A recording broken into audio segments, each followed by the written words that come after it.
2000년 미국 조지아주의 한 시골 지역, 이곳에서 처음으로 여성 부보안관으로 임명된 한 여성이 있었습니다.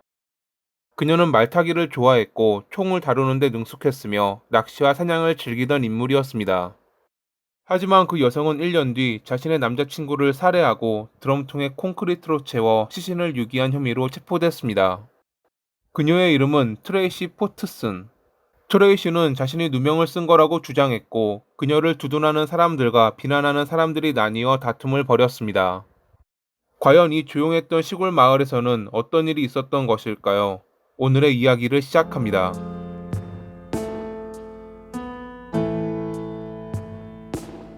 조지아주 이글스포 카운티는 인구 15,000명 정도로 이뤄진 작은 지역입니다.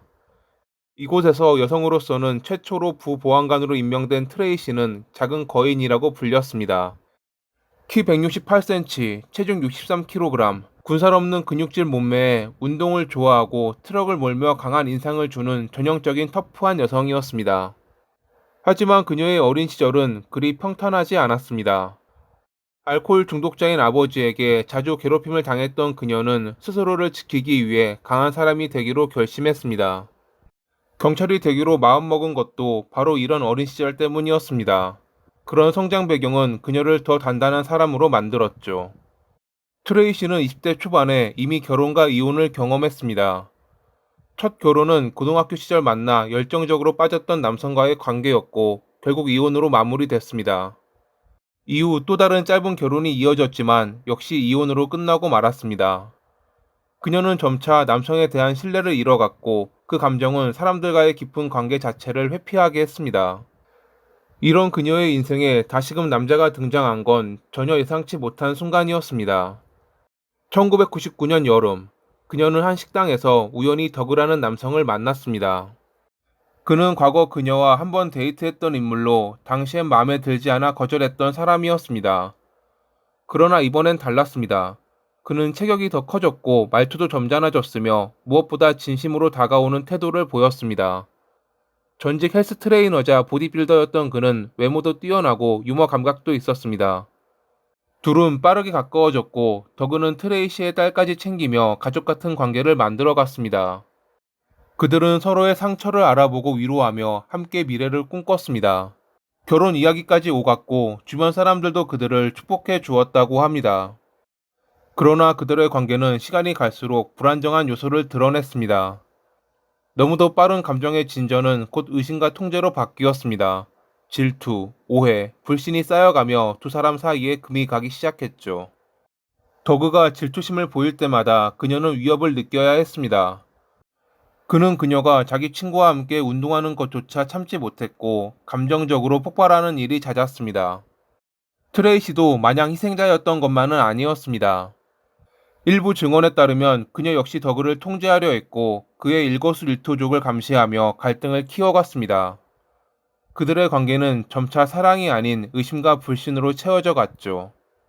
이 와중에 트레이시는 직장에서 심각한 문제에 휘말리게 됩니다.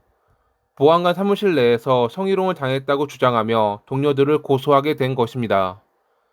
그녀는 결국 소송을 제기했고 이 일은 지역 언론에도 보도되며 그녀는 사회적으로 큰 부담을 안게 됐습니다. 동료들과의 관계는 완전히 끊어졌고 지역 사회 내에서도 그녀는 점차 고립돼 갔습니다. 끝내 견디지 못한 그녀는 일을 그만두었고 이후 심각한 우울증을 겪었습니다. 직장을 잃은 뒤 그녀는 점점 세상과의 연결고리를 놓아버렸고 모든 에너지를 더그와의 관계에 쏟기 시작했습니다. 그녀에게는 그와의 관계만이 마지막 끈처럼 느껴졌을 것입니다. 2000년 6월 17일, 더그의 친한 친구인 제프는 심상치 않은 낌새를 느꼈습니다. 평소 자주 연락하던 더그가 며칠째 모습을 드러내지 않았고 그의 집에서는 새장에서 풍겨 나오는 배설물 냄새가 진동하고 있었거든요. 그는 자신이 키우던 새들을 무척 아끼는 사람이었습니다. 그런 그가 새들을 방치하고 자취를 감춘 것은 분명 이상한 일이었죠. 제프의 신고를 받은 경찰 역시 이상함을 느끼고 그의 집 주변을 정밀하게 조사하기 시작했습니다.